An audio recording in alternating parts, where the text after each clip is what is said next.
welcome to Turn the Page, the official podcast of the Syosset Public Library.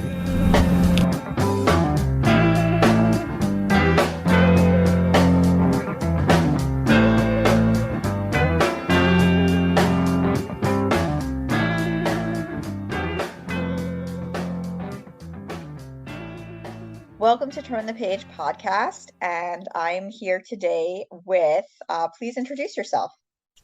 My name's Lily Hirsch. I'm a musicologist and author of the book Weird Al Seriously. So first of all, tell everybody what a musicologist is, because this is super cool. I studied music history in undergrad, and then in graduate school, I got my PhD in musicology. It's a fancy way of saying the study of music.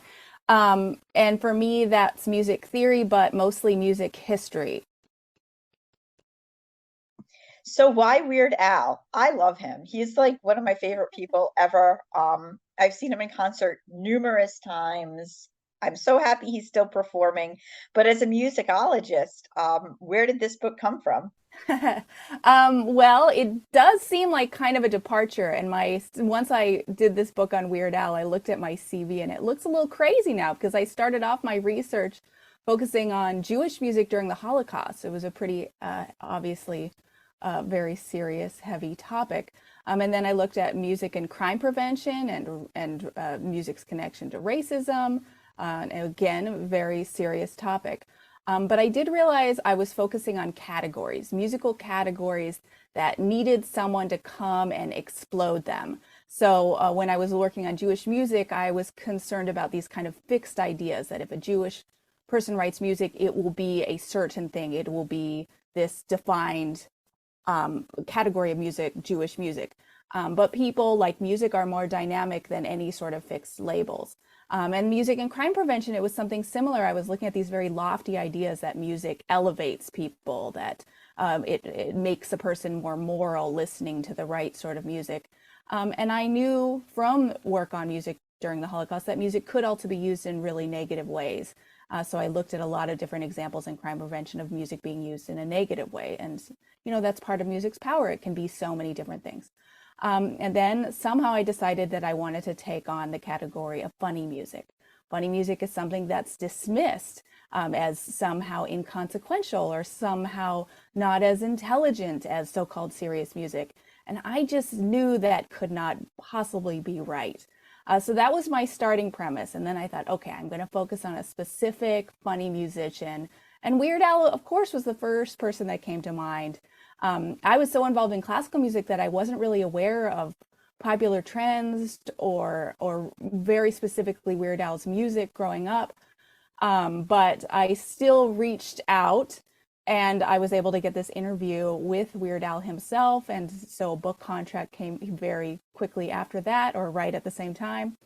And I was off. And then I discovered I was actually a Weird Al fan all along, even though I didn't know it. Okay, so you didn't realize that when you first started writing the book. Yeah. Oh, No. man.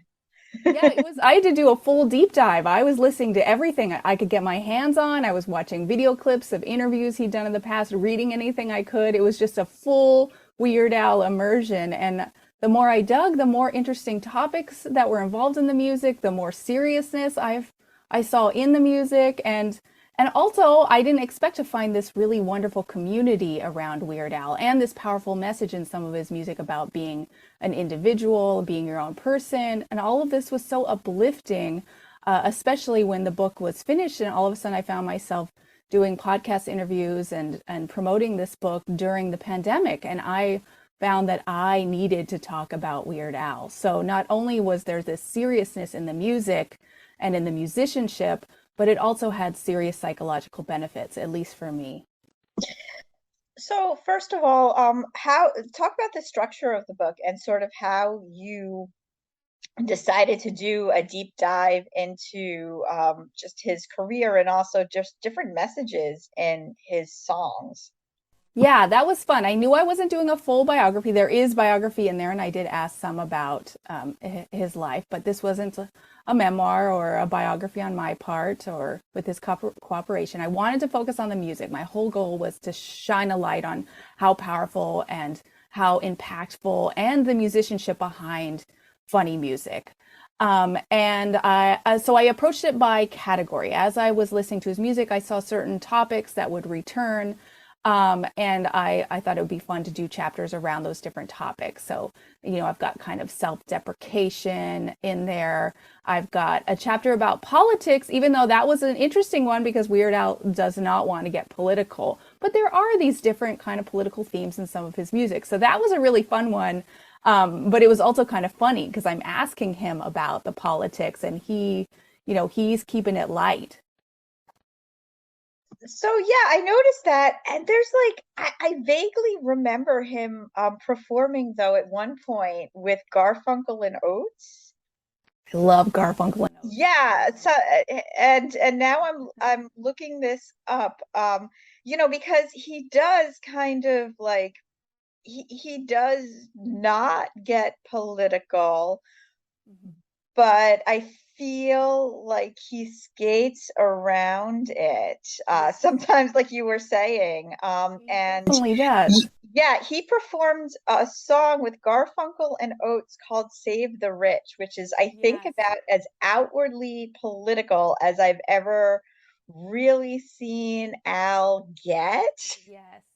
Yes, no, and he does do stuff like this, and he's got that trigger happy. Trigger happy was one that I saw as a clear message against gun ownership, gun violence.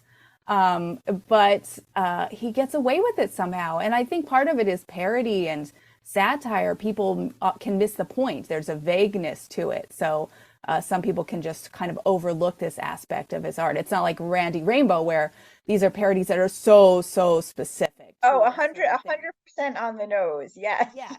Yes. So Weird Al, he doesn't want to date his music. He doesn't want to have things in his repertoire that he can't sing later on because they're so specific and now they're outdated. And that happens with political parody like Randy Rainbow's. But Weird Al's it's just vague enough. It's just general enough that he gets away with it. But he does kind of party in the CIA. There's a few songs that just skate that edge. And of course, everyone wants him to run for president. So, Oh, I mean, man, I don't know if I'd want to do that to him though.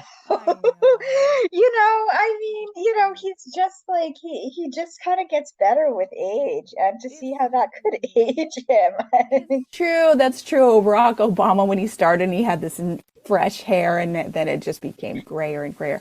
No, that's true. Yeah. We need Weird Al. Weird Al's that bright spot, that kind of happy break. I'm feeling that still since the pandemic on. And now with this movie, he's just. Oh, I'm so excited. Yeah.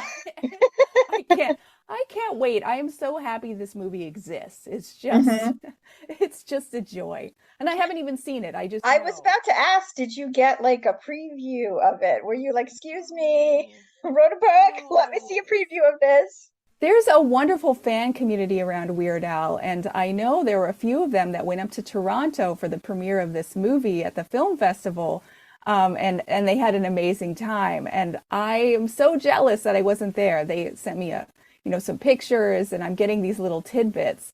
But I'm home with my kids. I didn't make any big trips. So I haven't seen it yet, but the trailer has been tiding me over, and I'm very excited because I actually have the Roku channel.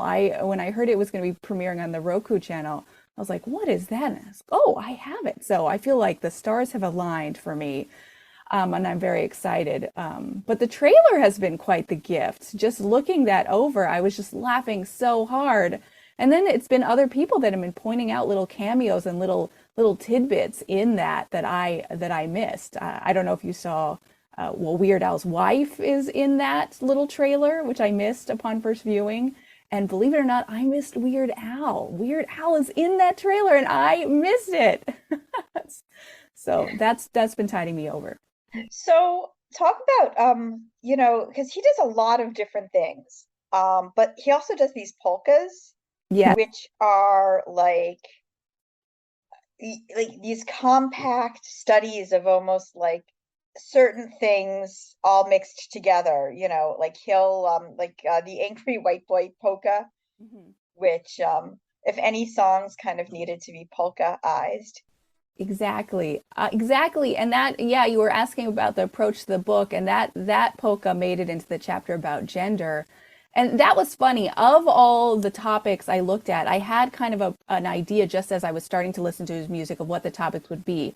I did not have gender listed. Only, that one came about later. I didn't see that one coming, but there were just so many different songs that seemed to flip that hyper masculinity and that kind of toxic toxic patriarchal thing we've seen for so long. So much, yes.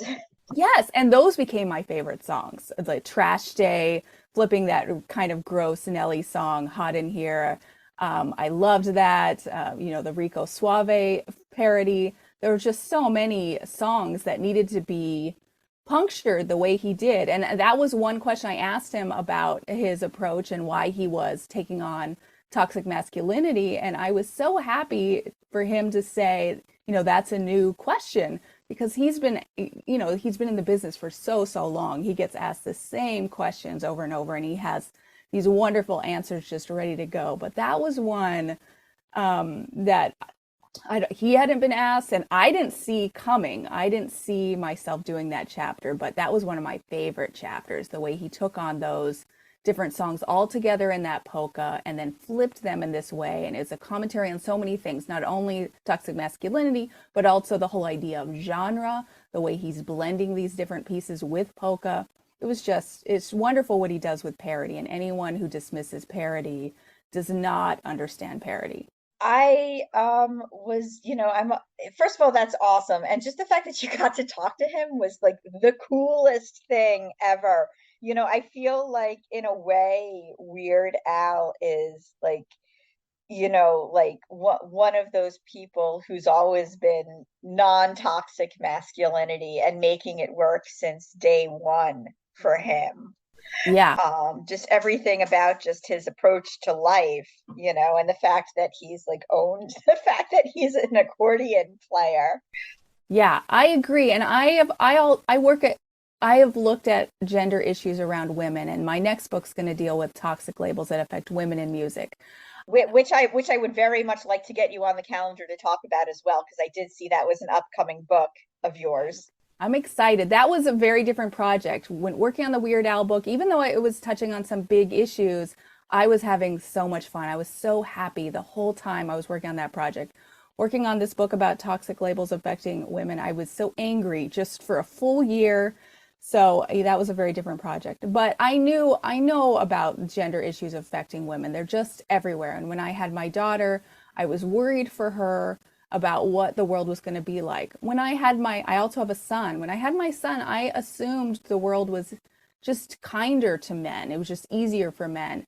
And he was a little guy, just, 2 years old, and he has an older sister, and he wanted to copy her. This is his big sister.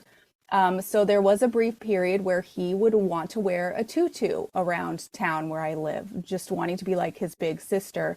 And the comments I got when he was out in public were ridiculous. I didn't see any of that coming. People just coming up to me saying, "Don't worry, he'll grow out of it," things like this. And I'm thinking I wasn't worried. This is just a tutu. He's not playing with matches or, hitting anyone. This is just a tutu. So when I think about my son, I'm so glad I did this project about Weird Al, that there's models for men out there of just good men that can take on toxic masculinity, can be their own person without feeling the need to put on some sort of macho front, and who he's kind, he's nice, and we need so much more of that right now. I was thinking, and I've always been thinking, Chuck, talking about the movie, is that like of all the people to play him, Daniel Radcliffe is a really good choice for so many reasons, because he's another one who just does not take himself so seriously. Like he's kind, he could be like walking in everywhere and being like, "I'm Harry Potter." Come on, but he's very aware, that he's not like your typical leading man. He's small and slight, and he's very silly, and he seems just very at very open to just playing these wild, weird characters. And it was just such a really good choice. I love the choice too. I can vouch. I knew Weird Al had this nice reputation, but I wanted to meet him and really see, for myself. And he was so, so nice when I met him, offering me coffee. I was like, I can't accept coffee. Weird Al's not going to make me coffee. Just a delight. I haven't met Daniel Radcliffe, but so I can't vouch, but he does seem really nice. And in all these interviews you see online, he seems so genuinely excited about having worked with Weird Al and, grateful for having this experience. And it just seems so right. Plus, I love the whole mashup that we have this kind of Daniel Radcliffe, Harry Potter, Weird Al burrito. It's just so right for a parody. It's just this rich pop cultural mashup. I just love it. So what is one of your favorite original Al songs? Because I definitely know what mine is, but I'm curious about yours. I'm not totally sure. I know my son loves Albuquerque, and the last concert I went to, he was here in Bakersfield in June, and they did the longest version of Albuquerque I have ever heard, where they almost cut in, oh no, and then I had to start it all over again, and it was amazing. It was epic. I've seen him perform Albuquerque as well. How old is your son? He's 9 now. When I started the book, he was just starting kindergarten, and now he's 9, and he's a big Weird Al fan. Yeah, my boys are big fans. I mean, it's not original, but they sing The Saga Begins all the time. That's but anyway, so yeah, my favorite Weird Al song is actually Virus Alert, just because Oh, that's a good one. yeah, so joyous and so silly. And that's like one of those things that I wonder if it's going to be lost in time, because like I don't know if as many people are like checking their email, like it feels like everything is sort of being filtered through social media now, but at the same time, it absolutely is just one of these joyous, happy, fun songs. And every time it comes on, it makes me laugh. Yeah, I bet a lot of his song, I bet that song will hold up. There's so many songs that hold up in unique ways, just sometimes just because of the wordplay, just because the clever turns of phrases. So it's amazing what he's done and how smart he's been about the songs he does. So I think that song's sticking around. So what about parodies? Do you have a favorite parody? That's really, really difficult because I couldn't pick mine. Yeah, I've always been bad at picking favorite songs or favorite musicians just because it's often whichever one has caught my attention and I want to write about it, or there's some weird other thing going on, and then all of a sudden I'm deep diving. So I think for that reason, I have a special soft spot for a lot of the songs that the parodies that take on gender. And I love Rocky Road that he's playing with Joan Jett. He kind of inhabits the space of some of these strong women. And I just love that. Even the play on Madonna, I love Like a certain, yeah, I was actually thinking when you said takes on gender in my mind, like a surgeon was just really, really good for so many reasons. And just, how he like really just like manipulated his voice, and even the video is hilarious. video. The video I find just amazing. The way he does some of these kind of traditionally provocative, kind of feminine, stereotypical feminine moves, but when he's doing them, it just looks ridiculous and it makes you think why you're reacting that way. There's so much going on in that video, and I love that we've got Madonna as a big character in this upcoming movie. I've got this. I know. I'm so excited to see how they're gonna how that's gonna work. I'm so like, but then you were also talking about that before, and I was thinking about when he did Perform This Way with Lady Gaga, Mhm. which was great. But that was another great video where he was doing exactly what you just said. I think Yeah, video and music with him works very well, but yeah. I've heard people say, well, it's really the video and the music, but I do think in general, just musically, he's just a musical genius. Yes, and he is very creative artistically and visually. So you do have these really these the added value of these videos and the album art, which is kind of a lost tradition. All of that. There's so many layers. And the neat thing about Weird Al is you can appreciate him on so many different levels. You can not know the original song and enjoy the parody, just the silly wordplay, the sound. But then when you really know the original, there's this conversation that's happening between the new and the old, and there's so much going on. And then you've got the video. There's just so many layers there. It's just a delight. And now we have another layer with this biopic where we've got so much confusion, a whole other layer for people, where the movie's going to be fun no matter what. I just know it. But when you really know the details of his life, there's a whole other added layer of fun. And I'm personally really enjoying the people that are so confused. Did Weird Al date Madonna? That question. Or was Weird Al a heavy drinker? And these no. Yeah. That's a hard no to all of that. Yes. Yes. And I But love that my career has led me here, where I started off in graduate school learning how to write Bach chorales and realize figured bass, and now I get to answer the question: did Weird Al date Madonna? No. I think that that's like what's so funny about it, because like in general, biopics are usually pretty questionable too. I mean, what was it? I interviewed someone who wrote a book with Robbie Krieger of The Doors, and just kind of talked about how much Doors and Jim Morrison law was not law, lore. He did have problems with the law, but not that's not what we're talking about. Was wrapped up in that Oliver Stone movie, and how much of it was actually not what happened, but made for a less boring biopic of Jim Morrison, who's been kind of deified by his fans.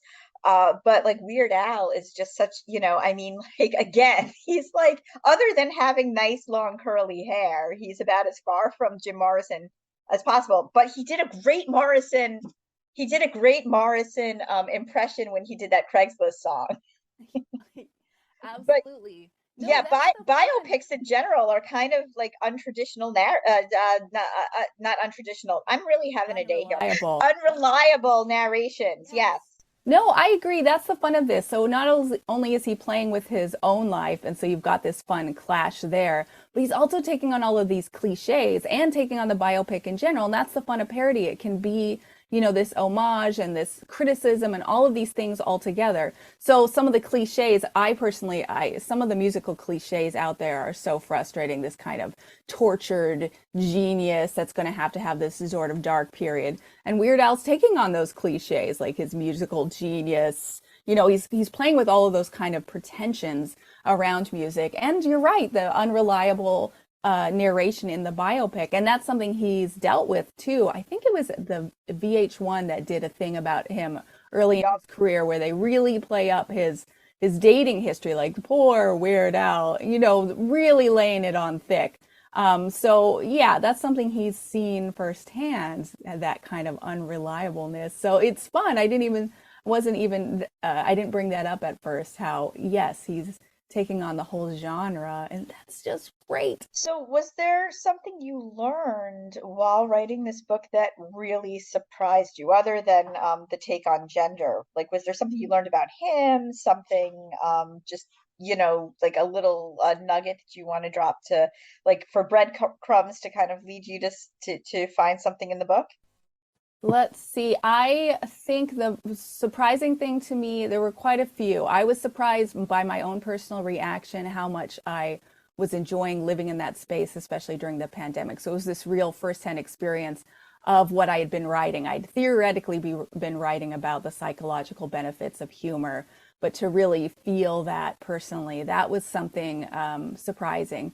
I think the fan community for me, it was another that was, I kind of suspected, but to see that firsthand and the creativity, I think fans have this another stereotype that, it's just these screaming people that are incomplete somehow. It's kind of that idea of the screaming throngs of girls outside of some, boy band or whatever.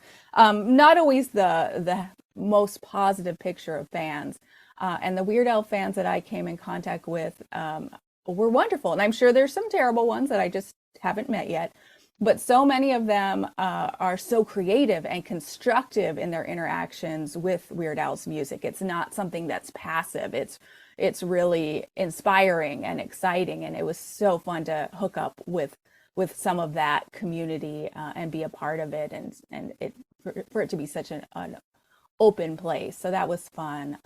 Looking into all the different musicians that were influenced by Weird Al was also very nice. In the first edition of the book in 2020, I talk about the musicians that influenced Weird Al, and I didn't even think to talk about all the different musicians and comedians and a magician who were influenced by Weird Al. So that's something I added with the expanded edition, getting to look at that and mentioning Garfunkel and Oates and some of these amazing musicians that were influenced by Weird Al. So there are lots of different things like that, and just I feel like I'm continuing to find little puns in his music that I didn't notice upon first listening. There's just always something to discover in his music. Awesome. Well, we're really excited to watch Weird, the Weird Al story, which is going to be 100% not accurate, but super fun. Yes. But hey, if you want to, live in like a mind space where you want to pretend that I don't know, whatever, like in order to be an artist, you have to have this dark past. Just enjoy the story. Just enjoy the movie. And seriously weird. There was there an addition to it for the paperback? Yes, yeah, the paperback, it was an expanded edition, so I added quite a lot different songs I hadn't talked about the first time. I added a section, I called it the School of Al. In classical music, they kind of talk about schools of music, like spheres of influence. So I thought it was fun to bring in that terminology and talk about a school of Al, the sphere of influence around him. So I added that section, of course, talking about Lonely Island and groups like that. I also added an afterword where I really talked about the fan community and the different people. I got to meet different podcasters and how much that meant to me, feeling a part of that community, a community I didn't really know I needed, but apparently I did. There's lots of little things like that. I've updated certain things. I did update the chapter dealing with the race because those conversations changed so quickly, especially after the summer of 2020. So there are some changes there. I think I added a bit more about various songs. I had not talked much about I Want a New Duck, which I find hilarious. That song needed to have more attention, so now it does. So lots of changes like that. Thank you so much, Lily Hirsch. This was awesome. And check out Weird Al Seriously. And check out Weird Al Anything because he's so great. Yeah, check out Weird Al Anything. Nicely put. I agree. If you for listeners who have not actually seen Al perform, you must. You must absolutely 100% something you have to do. Yeah, it's a great atmosphere just to be a part of that joy, just to feel that joy live. It's just everyone needs that in their life. Thank you so much. And we are going to close this chapter of Turn the Page. It's time to close this chapter of Turn the Page. Join us for the next episode.